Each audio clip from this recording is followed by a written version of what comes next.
तो जय नमस्कार दोस्तों, आप सभी का स्वागत है हमारे यूट्यूब चैनल रैपिड स्टडी में। तो हम शुरू करने वाले हैं आरआरबी आरपीएफ कांस्टेबल के जो प्रीवियस ईयर क्वेश्चंस जितने भी पूछे जा चुके हैं जीके जीएस में, उसकी सीरीज़। ठीक है, तो ये यूथ कंपटीशन टाइम जो बुक है उससे हमने सारे क्वेश्चंस जो हैं वो एक साथ लिए हैं विद एक्स्ट्रा फैक्ट के साथ में। तो वीडियो को प्लीज़ पूरा देखना।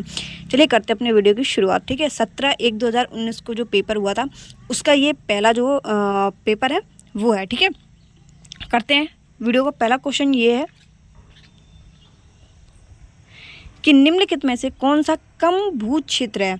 तो कम भू क्षेत्र किसका है? तो ऑस्ट्रेलिया को जो है भू क्षेत्र सबसे कम माना जाता है। अगर महाद्वीपों के क्षेत्रफल के आरोही क्रम की बात कर लेते हैं तो एशिया सबसे बड़ा, जो क्षेत्रफल की दृष्टि से एशिया सबसे बड़ा है। एशिया के बाद में अगर बात करते हैं तो अफ्रीका है, अफ्रीका के बाद में उत्तरी अमेरिका है, और उत्तरी अमेरिका के बाद में दक्षिणी अमेरिका, उसके बाद में अंटार्कटिका है, यूरोप है, फिर उसके बाद में ऑस्ट्रेलिया है। इस क्रम से जो है वो क्षेत्रफल के आधार पर बांटे गए हैं। ठीक है, इसके बाद में अगर जनसंख्या के आधार पर आते हैं तो जनसंख्या के आधार पर सर्वाधिक जो जनसंख्या है वो एशिया में है, और एशिया भी क्षेत्रफल की दृष्टि से सबसे बड़ा है। इसके बाद में अफ्रीका है जनसंख्या की दृष्टि से, इसके बाद में यूरोप, फिर उत्तरी अमेरिका, उसके बाद में दक्षिणी अमेरिका, और उसके बाद में ऑस्ट्रेलिया।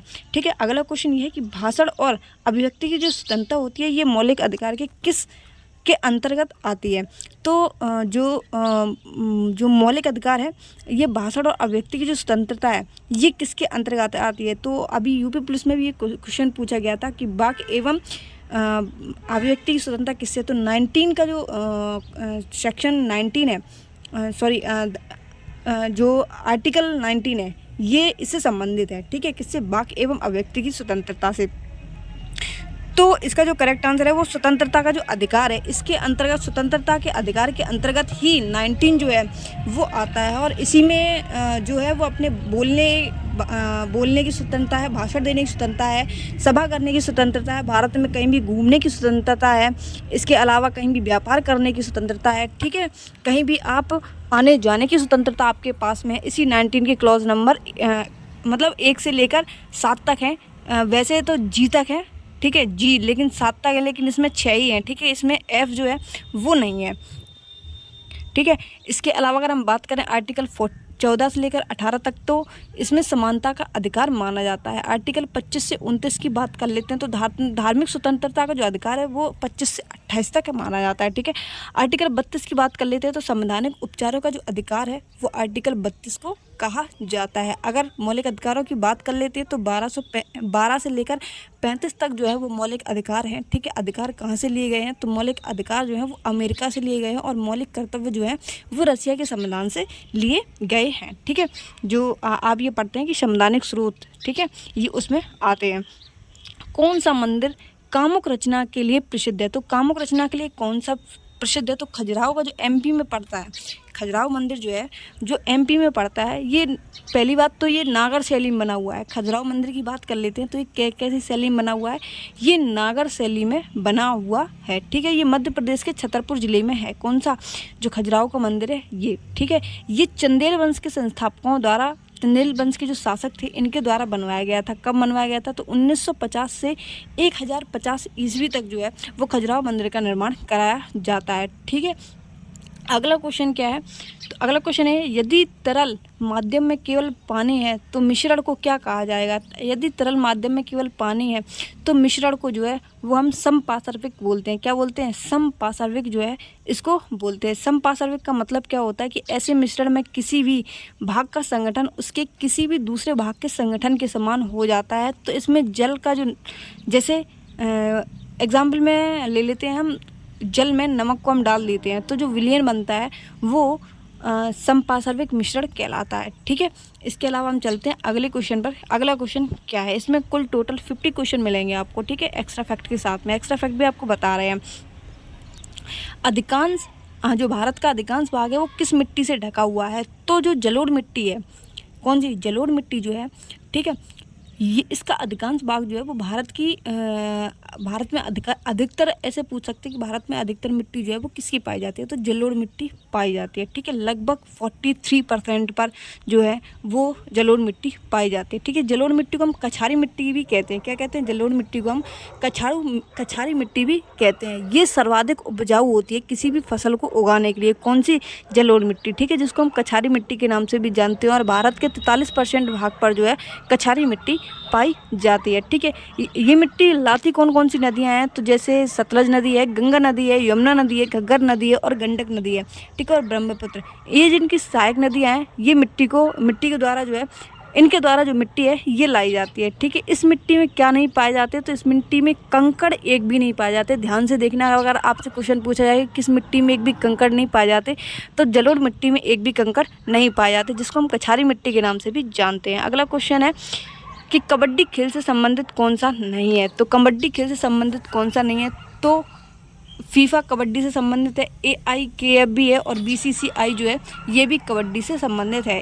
बचा कौन सा? ये वाला AKFI। ठीक है, AKFI जिसको हम amateur kabaddi federation of India है। ठीक है, जो कबड्डी खेल से संबंधित नियामक संस्था है, ये एक संस्था है। ठीक है, कबड्डी से संबंधित। लेकिन बाकी इसकी स्थापना की बात कर लेते हैं तो 1973 में इसकी स्थापना होती है। इसका हेडक्वार्टर कहाँ पर है? तो इसका हेडक्वार्टर जो है वो जयपुर में है। ठीक है, यद्यपि फीफा का संबंध फुटबॉल और BCCI का क्रिकेट से संबंधित है। ठीक है, सॉरी, ये इन सभी का जो है वो इन सभी का कबड्डी से संबंधित नहीं है। बाकी ये जो है amateur kabaddi federation of India, ठीक है, इसका संबंध कबड्डी खेल से है। बाकी ये BCCI और फीफा ये किससे संबंधित है?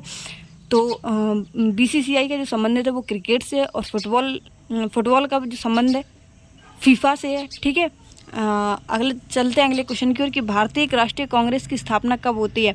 तो भारतीय राष्ट्रीय कांग्रेस की जो स्थापना है वो 1885 में होती है। कब? 28 दिसंबर 1885 में जो है वो इसकी स्थापना की जाती है। किसके द्वारा की जाती है? तो A.O. ह्यूम जो है इसके संस्थापक बनते हैं, और दादा भाई नौरोजी जो है इसके अन्य सदस्य के रूप में शामिल होते हैं। ठीक है, व्योमेश चंद्र बनर्जी को प्रथम अधिवेशन के अध्यक्ष के रूप में चुना गया था। किसको? व्योमेश चंद्र बनर्जी को फर्स्ट अधिवेशन के रूप में जो अध्यक्ष चुने गए थे वो इनको चुना गया था। ठीक है, और संस्थापक जो हैं वो A.O. ह्यूम और दादा भाई नौरोजी जो हैं। कांग्रेस के पहले सत्र में सभी प्रांतों के 72 प्रतिनिधियों ने भाग लिया था। कितने? जब कांग्रेस का फर्स्ट अधिवेशन हुआ था तो उसमें कितने प्रांतों ने भाग लिया था? तो 72 प्रांतों ने जो है भाग लिया था। अगला क्वेश्चन है कि निम्नलिखित में से कौन सा एक आणविक अखंड है? कौन सा आणविक अखंड है? तो ऑर्गन जो है, कौन सा? आर्गन जो है एक आणविक अखंड है। ठीक है, इसके परमाणु क्रमांक की अगर बात कर लेते हैं तो परमाणु संख्या की बात कर लेते हैं तो आर्गन का जो परमाणु संख्या है वो 18 है। कौन सा है? 18 है। ठीक है, ये एक निष्क्रिय गैस है। कैसी है? आर्गन एक निष्क्रिय गैस है। ठीक है, इसके अलावा अगर आर्गन की बात कर लेते हैं तो आर्गन में वायुमंडल में जो आर्गन की प्रतिशतता है वो कितनी है? 0.93 जो प्रतिशतता है वो वायुमंडल में आर्गन की पाई जाती है। अगला क्वेश्चन ये है कि निम्नलिखित में से कौन अंडमान और निकोबार द्वीप समूह को अलग करता है? तो अंडमान को निकोबार से अलग करने का जो काम है वो 10 डिग्री चैनल का काम है। किसका? 10 डिग्री चैनल का काम है। ठीक है, इसका ये ऑप्शन नंबर सी जो है इसका करेक्ट हो जाएगा। ये क्या करता है? अंडमान को निकोबार से अलग करने का काम जो है वो इसका है। ठीक है, 8 डिग्री चैनल की बात कर लेते हैं तो 8 डिग्री चैनल क्या करता है? मिनिकॉय को मालदीव से अलग करने का काम जो है वो इसका है। किसको? मिनिकॉय से, सॉरी, लक्षद्वीप और मालदीव। ठीक है, लक्षद्वीप और मालदीव। ठीक है, इसके अलावा अगर बात करें भारत को श्रीलंका को पाक जलम्बरू मध्य के द्वारा अलग किया जाता है। ठीक है, इसी के द्वारा। क्षय रोग जिसको हम टीबी रोग भी कहते हैं ये किसके कारण होता है? तो क्षय रोग जो है वो बैक्टीरियल के कारण होता है। किसके द्वारा? बैक्टीरिया के द्वारा जो है वो टीबी रोग होता है। ठीक है, अगर टीबी रोग दिवस की बात कर लेते हैं ये कब मनाया जाता है? ये 24 मार्च को मनाया जाता है। कब? 24 मार्च को मनाया जाता है। ठीक है, ये कौन से बैक्टीरिया के कारण होता है? जो टीबी है ये कौन सा बैक्टीरिया है उसका नाम? तो इसका नाम है माइक्रोबैक्टीरियम ट्यूबरक्लोसिस। कौन सा? माइक्रोबैक्टीरियम ट्यूबरक्लोसिस जो है इसका नाम है। ठीक है, 24 मार्च को जो है टीबी दिवस के रूप में मनाया जाता है। घर्षण के कारण एक दूसरे से के संपर्क में दो सतह की सापेक्ष गति को क्या कहते हैं? तो घर्षण के कारण जो एक दूसरे के संपर्क में दो सतह होती हैं उसको हम क्या कहते हैं? उसको हम संघर्षण कहते हैं। क्या कहते हैं? संघर्षण कहते हैं। ठीक है, घर्षण दो प्रकार के होते हैं, एक तो स्थैनिक घर्षण और दूसरे गतिज घर्षण। ठीक है, अगर किसी वस्तु को थोड़ा सा उसमें धक्का दिया जाए तो वो किस रूप में चलने लगती है, तो वो गतिज रूप में चलने लगती है। ठीक है, और अगर कोई वस्तु रखी हुई है,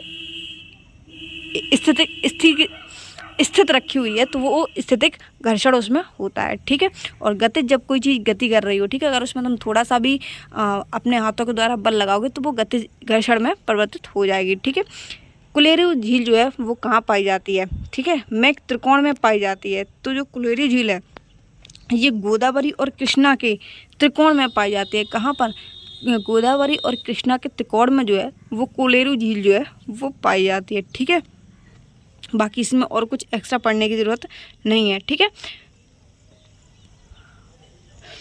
लोकसभा में कितने एंग्लो इंडियन सदस्य मनोनीत किए जाते हैं? सबसे पहले जान लेते हैं कि अभी 104 में कॉन्स्टिट्यूशन अमेंडमेंट एक्ट हुआ था 2019 में, तो इसमें जो एंग्लो इंडियन का जो पद है वो हटाने की मांग की गई थी और इसको हटा भी दिया गया है। ठीक है, किसको? एंग्लो इंडियन का जो है काम। ठीक है, अनुच्छेद 331 ये कहता है कि लोकसभा में जो 2 सदस्य आंग्लो इंडियन जो चुने जाते हैं, जिनको हम आंग्ल भारतीय भी कहते हैं। ठीक है, यानी कि जो विदेश से भी संबंध हो और भारतीय से भी संबंध हो, उनको हम आंग्ल इंडियन के रूप में जानते हैं। 331 के तहत आंग्ल इंडियन बनाए जाते थे, लेकिन लोकसभा में कितने बनाए जाते थे? तो 2% जो है, ठीक है, ये चुने जाते थे।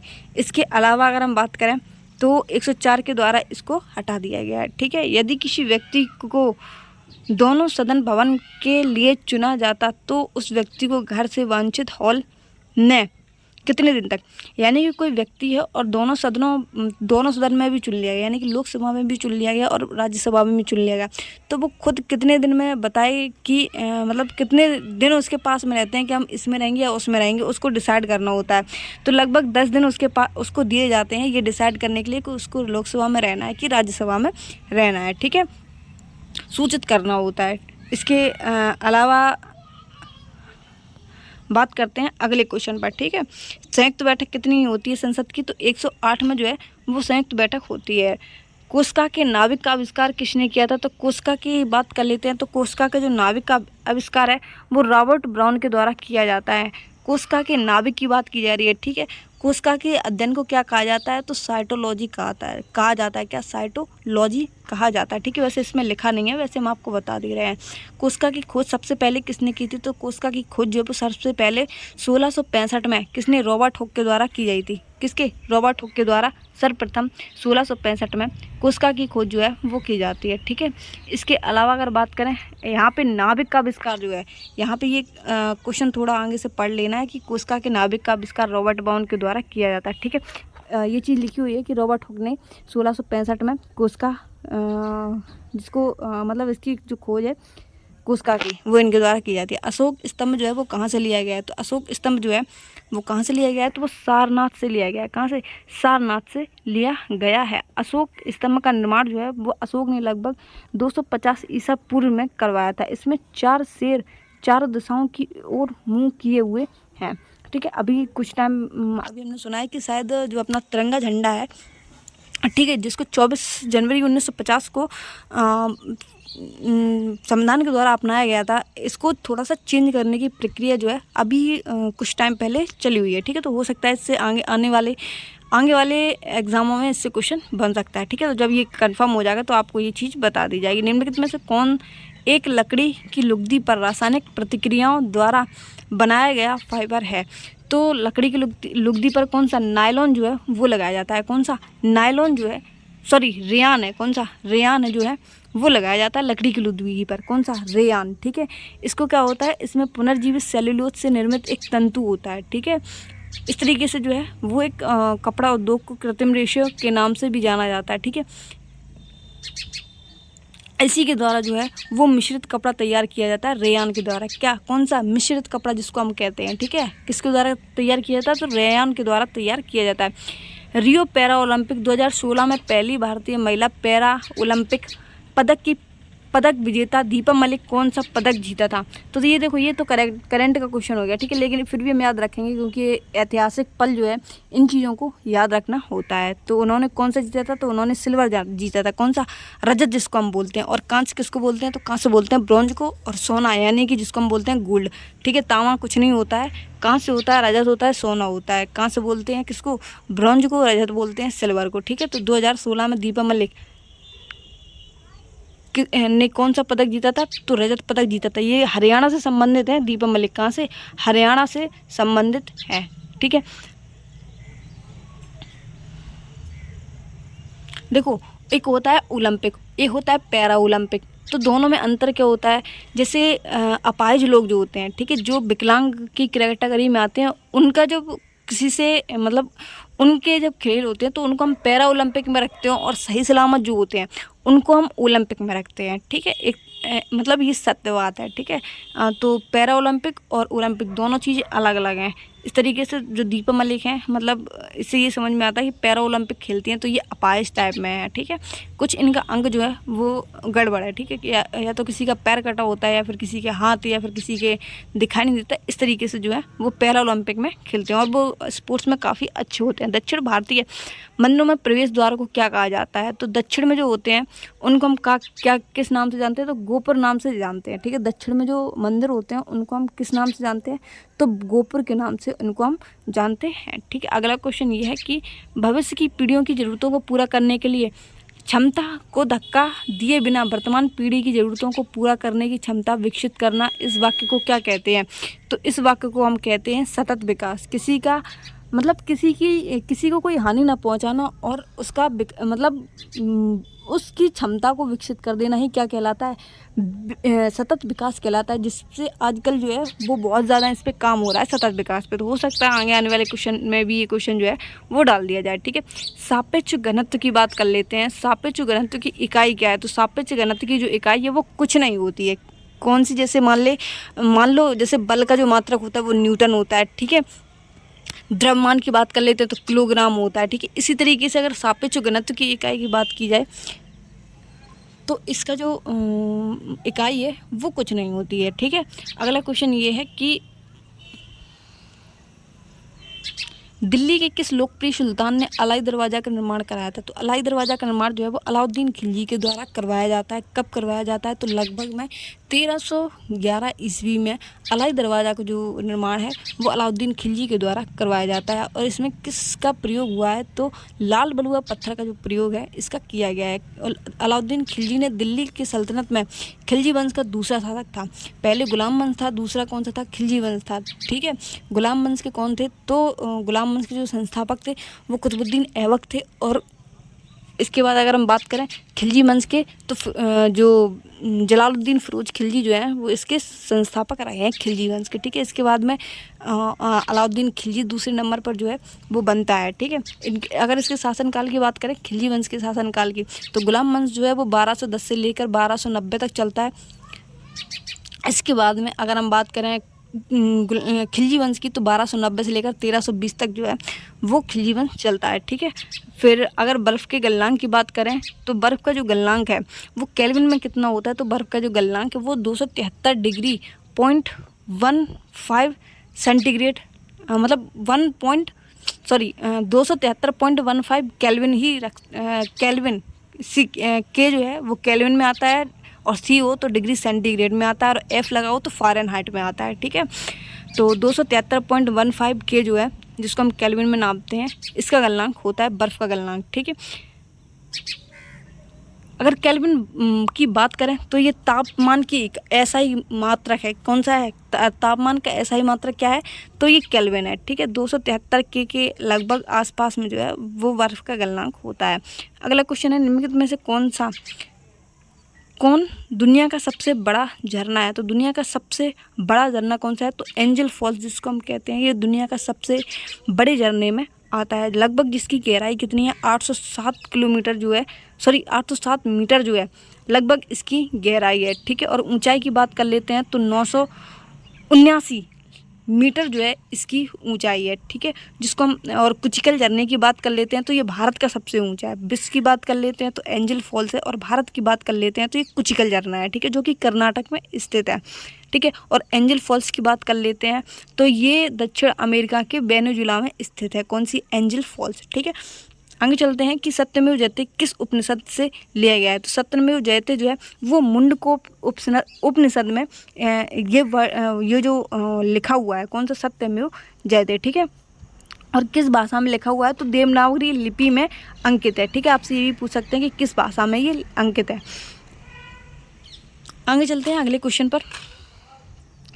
ओलंपिक पदक विजेता सुनील कुमार किस खेल से संबंधित है? तो सुनील कुमार किस खेल से संबंधित हैं? ये कुश्ती से संबंधित हैं, जो कि हरियाणा से ये संबंध रखते हैं, ठीक है। इन्हें 2009 में राजीव गांधी खेल रत्न से सम्मानित किया गया था, जिसका वर्तमान में नाम पूछ दें तो क्या है? मेजर ध्यानचंद खेल रत्न अवार्ड वर्तमान में इसका नाम है, ठीक है।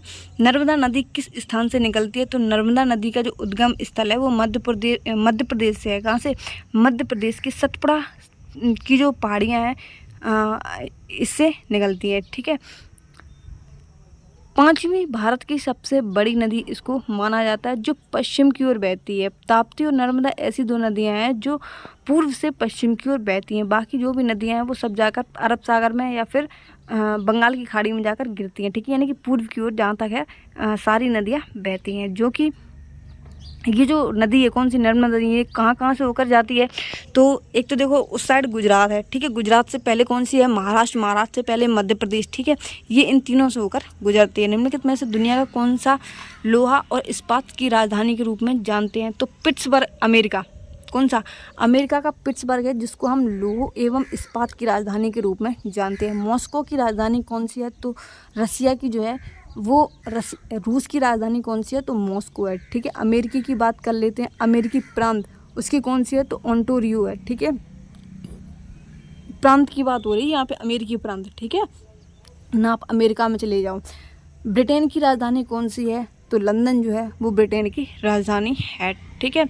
और अमेरिका के पिट्सबर्ग को क्या? लोह एवं इस्पात की नगरी के नाम से जानते हैं। भारत में किस नदी पर सबसे ऊंचा झरना पाया जाता है? तो भारत में सबसे ऊंचा झरना किस नदी पर पाया जाता है? तो ये शरावती नदी पर, जो कि कर्नाटक में बहती है। ये भारत की पश्चिमी ओर से बहने वाली एक नदी है। इस पर भारत का सबसे ऊंचा झरना जोग जलप्रपात, जिसको हम गुरसोपा या फिर महात्मा गांधी जलप्रपात के नाम से भी जानते हैं। किसको? जोग जलप्रपात को। पेरियार नदी के उद्गम स्थल की बात कर लेते हैं तो ये पश्चिमी घाट की शिवागिरी पहाड़ी से होता है। कावेरी नदी का उद्गम की बात कर लेते हैं तो पश्चिमी घाट के पर्वत ब्रह्मगिरी पर्वत से होता है। मौलिक अधिकारों में समानता का अधिकार क्या है? तो मौलिक अधिकारों में समानता का जो अधिकार है वो कौन सा है? तो ये है कानून के समक्ष सभी लोग समान हैं। क्या है? कानून की नज़रों में सभी लोग समान हैं, ठीक है। समझ मौलिक अधिकार ये कहता है। महाबलीपुरम में प्रसिद्ध समुद्र का निर्माण किसने किया था? तो महाबलीपुरम का जो निर्माण है वो समुद्र के किनारे जो है नरसिंह वर्मन द्वितीय ने कराया था। किसने? नरसिंह वर्मन द्वितीय ने कराया था, जिन्हें हम राजा मल्ला के नाम से भी जानते हैं। किसको? नरसिंह वर्मन द्वितीय को। इन्होंने कब? 695 से लेकर 728 ईस्वी तक इन्होंने महाबलीपुरम मंदिर का जो निर्माण है वो करवाया था। किसने? नरसिंह वर्मन द्वितीय ने, ठीक है। इसके अलावा अगर हम बात करें को धार्मिक स्वतंत्रता दी गई है। किसको धार्मिक स्वतंत्रता दी गई है? तो सभी भारतीय नागरिकों को धार्मिक स्वतंत्रता दी गई है, ठीक है। आर्टिकल 25 क्या कहता है? तो अंतःकरण व धर्म के प्रचार प्रसार की स्वतंत्रता जो है वो आर्टिकल 25 में। आर्टिकल 26 क्या कहता है? धार्मिक मामलों में प्रबंधन की स्वतंत्रता। धार्मिक मामलों में प्रबंधन की जो स्वतंत्रता है वो आर्टिकल 26 में है। आर्टिकल 27 क्या कहता है? कि धर्म प्रचार के लिए करों से मुक्ति। धर्म का अगर आप प्रचार कर रहे हैं तो उस पर कोई टैक्स नहीं लगेगा। ये जो है वो आर्टिकल 27 में लिखा हुआ है। आर्टिकल 28 क्या कहता है? कि शैक्षणिक व संस्थानों में धार्मिक स्वतंत्रता व पूजा से स्वतंत्रता। यानी कि सब अगर स्कूल में अलग अलग तरह के बच्चे आते हैं तो उनके लिए सभी के लिए अलग अलग जो है वो पूजा नहीं कराई जाएगी। ठीक है, लाल मिट्टी का लाल रंग किसके कारण होता है? तो लाल मिट्टी का जो लाल रंग है वो किसके कारण होता है? तो ये होता है फेरिक ऑक्साइड के कारण। किसके? फेरिक ऑक्साइड जो है इसके कारण जो है लाल मिट्टी का रंग लाल होता है। ठीक है, इसके अलावा अगले क्वेश्चन पर चलते हैं कि पहली सार्वभौमिक परिषद कब जारी की गई? तो सार्वभौमिक परिषद जो है वो 1892 के द्वारा 1893 में एक सार्वभौमिक परिषद का गठन जो है वो किया गया था। ठीक है, इसमें पहले जो संख्या थी वो 10 थी, इसको बाद में बढ़ाकर कितना कर दिया गया? तो 16 कर दिया गया सार्वभौमिक परिषद में। अगला क्वेश्चन ये है कि अर्थशास्त्र में वैकल्पिक कार्यक्रम का अर्थ क्या है? तो अर्थशास्त्र में वैकल्पिक कार्यक्रम का अर्थ होता है दीर्घकालिक योजना। क्या होता है? दीर्घकालिक योजना होता है। लघु अवधि का मतलब क्या होता है? अल्प समय के लिए, कम से कम एक वर्ष कम से कम। ठीक है, वार्षिक योजना की बात कर लेते हैं तो 1 साल के लिए वार्षिक योजना। स्लाइडिंग योजना की बात कर लेते हैं तो आवश्यकता अनुसार जो उद्देश्यों को बदलते रहते हैं उसको हम स्लाइडिंग योजना कहते हैं। ठीक है, नर्तकी की कांस्य प्रतिमा जो है वो किस मीनार में पाई गई थी? तो किस मीनार में पाई गई थी? तो मोहनजोदड़ो में जो है, लोथल में, किसमें? मोहनजोदड़ो में ही पाई गई थी। ठीक है, एक है कांसे की नृत्य करती हुई एक पुरुष की मूर्ति है, एक स्त्री की मूर्ति, तो दोनों में थोड़ा सा कंफ्यूज हो जाते हैं। तो इसमें सिर्फ कांसे की प्रतिमा पूछी गई ना, ये नर्तकी की पूछी गई है। किसकी? नर्तकी किसको बोलते हैं? ये बोलते हैं स्त्री को। ठीक है, तो ये किसको कहाँ मिली थी? तो ये मोहनजोदड़ो में मिली थी। ठीक है, इसकी जो खोज है वो राखल दास बनर्जी के द्वारा 1922 में मोहनजोदड़ो की खोज की गई थी। शुक्र अपने अक्ष के से तक घूमता है, यानी कि जो शुक्र है वो कहाँ से कहाँ तक चक्कर लगाता है?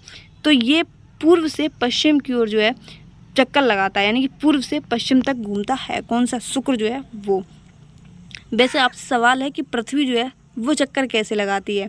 तो चलो हम बता दें, पश्चिम से पूर्व की ओर जो है वो पृथ्वी जो है वो चक्कर लगाती है। ठीक है, ये उल्टा है। वैसे तो सभी को पता है कि पूर्व से पश्चिम की लगाती है, लेकिन ऐसा नहीं है, लेकिन पश्चिम से पूर्व की ओर हमेशा लगाती है। ठीक है, आप कहीं भी अगर आपसे क्वेश्चन पूछा जाए तो इसका करेक्ट आंसर जो है वो यही होगा। धर्मनिरपेक्ष राज्य का अर्थ क्या होता है? तो धर्मनिरपेक्ष राज्य का मतलब होता है सुरक्षित से। किससे? सुरक्षित से, यानी कि जिस राज्य में सुरक्षा दी गई हो। भारतीय अर्थव्यवस्था में प्रयुक्त प्रणाली कौन सी है? तो भारतीय अर्थव्यवस्था में जो प्रयुक्त प्रणाली है वो है मिश्रित अर्थव्यवस्था। भारत की अर्थव्यवस्था कैसी है? तो मिश्रित अर्थव्यवस्था के रूप में हम जानते हैं। ठीक है, राज्य का राज्यपाल कौन है? तो राज्य का राज्यपाल कौन है? ये कौन है? तो ये होता है कैबिनेट। कैबिनेट जो होता है वही राज्य का प्रमुख कैबिनेट मंत्री होता है, जिसे सामूहिक रूप से मंत्रिमंडल कहा जाता है। कैबिनेट मंत्रिमंडल विभागों के प्रमुख होते हैं तथा राज्य के मुख्य शासक होते हैं। ठीक है, दुनिया का सर्वोच्च शिखर कौन सा है? तो दुनिया का जो सर्वोच्च शिखर है वो माउंट एवरेस्ट है। कौन सा है? माउंट एवरेस्ट है, जिसकी हाइट कितनी है? 8,848.86 मीटर है, जिसको हम लगभग में 8,849 मीटर रखते हैं। ये भारत की ये जो है नेपाल चीन सीमा पर नेपाल में स्थित है। कहाँ पर? ये नेपाल में स्थित है। ठीक है, जिसको हम पहले सागर माथा के नाम से भी जानते थे। किसको? माउंट एवरेस्ट को। कंचनजंगा की बात कर लेते हैं तो ये विश्व की तीसरी सबसे ऊंची चोटी है। किलिमंजारो की बात कर लेते हैं तो ज्वालामुखी चोटी है जो तंजानिया में स्थित है। ठीक है, किलिमंजारो। योग के प्रकारों में अर्ध पदासन की स्थिति क्या है? तो अर्ध पदासन की स्थिति क्या कहलाती है? तो आधा लिली जो है, जिसको हम हाफ लोटस कहते हैं। क्या? हाफ लोटस कहते हैं। अर्थ पदामन की स्थिति होती है। ठीक है, यदि संसद अनुमोदन नहीं करती तो अध्यादेश की अवधि अधिकतम सीमा क्या होती है? तो अधिकतम सीमा 6 महीना या फिर 6 सप्ताह हो सकती है। यदि संसद अनुमोदन नहीं है तो अध्यादेश की अधिकतम सीमा ये हो सकती है। और किस आर्टिकल के तहत होती है? तो 123 के तहत ये होती है कि कानून जो है संसद में पारित न होने पर यह कानून जो है वो रद्द कर दिया जाता है। वास्तुकला में पंचायतन शैली का मतलब क्या होता है? तो वास्तुकला में पंचायतन शैली का मतलब किससे होता है? तो मंदिर से संबंधित है ये। ठीक है, आपने शैलियाँ सुनोगी कि नागर शैली जो है वो नॉर्थ साइड होती है। कहाँ पे? नॉर्थ यानी कि उत्तर की साइड होती है, ठीक है। और द्रविड़ शैली जो है वो दक्षिण की साइड में होती है। बेसर शैली किस किस मंदिर में है? तो ऐहोल मंदिर और बेल्लूर मंदिर जो है उसमें बेसर शैली का जो निर्माण है वो किया गया है, ठीक है। ये शैलियाँ अलग अलग प्रकार की होती हैं। जैसे आपने साउथ में जो मंदिर बने होते हैं वो अलग होते हैं, ठीक है। और अपने इधर जो मंदिर बने होते हैं वो मठिया टाइप के बने होते हैं। जैसे आप अपने कानपुर साइड आए हो तो आपने देखा हो, ठीक है। और उधर साइड जाते हैं तो आपने साउथ की मूवी में वो मंदिर देखे, एकदम अलग तरीके से बने होते हैं, ठीक है। और जो अपना राम मंदिर बना हुआ है वो नागर शैली में बना हुआ है। किसमें? नागर शैली में बना हुआ है। और आप राम मंदिर की देखना नीचे साइड अलग होगा और चारों साइड जो है वो जगह छोड़ी गई होगी, बीच में अलग तरीके से जो शैली हैं वो अलग अलग तरीके की होती हैं, ठीक है। और अगर आपसे पूछा जाए कि राम मंदिर किस शैली में बना हुआ है तो वो नागर शैली में बना हुआ है। राज्य परिषद को कहा जाता है, तो राज्य परिषद को क्या कहा जाता है? तो राज्य परिषद को राज्यों की परिषद कहा जाता है, ठीक है। जिसमें क्या होता है कि राज्य परिषद के राज्य की परिषद भी कहा जाता है, ठीक है। बाकी आगे चलते हैं, इसमें और कुछ इंपॉर्टेंट था नहीं। एक मुद्रा की तुलना में मूल्य को क्या कहा जाता है? तो एक मुद्रा की तुलना में मूल्य को विदेशी मुद्रा विनिमय कहते हैं। जैसे मान लो एक तरफा से कोई विदेशी मुद्रा है, ठीक है, और अपने भारत की मुद्रा है तो उसको हम विदेशी मुद्रा विनिमय कहते हैं। जैसे हम चेंज कराते हैं ना करेंसी एक तरफा से, उसी को हम ये चीज़ कहते हैं, ठीक है। विनिमय मुद्रा, विदेशी मुद्रा विनिमय दर कहते हैं उसको, ठीक है। राइडर किससे संबंधित है? तो राइडर कप जो है वो किससे संबंधित है? कबड्डी से संबंधित है, ठीक है। इसके अलावा खजुराहो में कंदरिया महादेव मंदिर जो है वो किसको संबंधित है? अभी हमने आपको बताया था जो खजुराहो मंदिर है वो नरसिंह देव द्वितीय के द्वारा MP में बनवाया गया था, ठीक है। तो ये किस भगवान को समर्पित है? तो ये जो भगवान है भगवान शंकर, ठीक है, भगवान शिव को ये समर्पित है। किसको? भगवान शिव आता है, शंकर नहीं आता है। कौन आता है?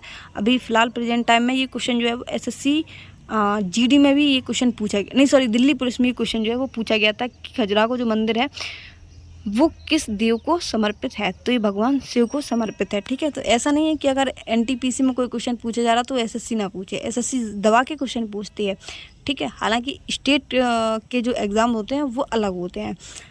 अगर अंतिम लास्ट क्वेश्चन ये है कि वित्तीय सहायता द्वारा नियंत्रित की जाती है, तो वित्तीय सहायता किसके द्वारा नियंत्रित की जाएगी? तो रिजर्व बैंक के द्वारा जो है वो वित्तीय सहायता प्रदान की जाएगी, ठीक है। अगर आपको इसकी PDF चाहिए तो हमारे टेलीग्राम चैनल से आप जुड़ जाइए, जिसकी लिंक आपको डिस्क्रिप्शन बॉक्स में दे रखी है, वहाँ से आप इसकी PDF पढ़ सकते हैं, ठीक है।